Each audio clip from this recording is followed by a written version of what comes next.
Énée et les Troyens étaient de nouveau en haute mer, à destination de la terre qui leur avait été promise. Mais 3 jours de violentes tempêtes recouvrirent le ciel, et sans les étoiles pour les guider, leur timonier Palinurus semblait ne pas savoir où il se dirigeait. Les Troyens réussirent cependant à trouver un port sûr pour débarquer sur l'île de Strophe, sans savoir qu'elle abritait des créatures maudites. Les hommes d'Énée espéraient que la terre serait accueillante, car ils trouvèrent rapidement des chèvres sauvages à manger. Avant de se régaler de viande de chèvre, ils sacrifièrent à Jupiter qui avait mis sur leur chemin cette terre hospitalière. Mais il était loin de se douter que le grand dieu évitait d'aider les Troyens par crainte de la colère de sa femme Junon, ennemie des Troyens. C'est alors que l'un des hommes d'Énée donna l'alerte.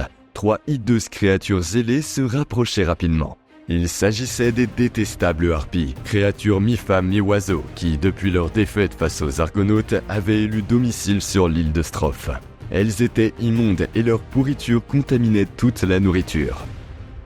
Une fois de plus, les hommes d'Énée durent chasser et faire cuire de la viande de chèvre. Mais une fois de plus, les harpies arrivèrent et gâchèrent le repas des Troyens. Énée prit sur lui de cacher ses armes dans les sous-bois et de tendre une embuscade aux harpies. Lorsque les harpies revinrent, Énée et ses hommes se tinrent prêts à les combattre. La lutte fut acharnée et les 2 camps se battirent avec courage. Mais les hommes d'Énée n'étaient pas aussi puissants et résistants que les héroïques enfants des dieux qui accompagnaient Jason, et ils ne firent donc pas le poids face aux harpies.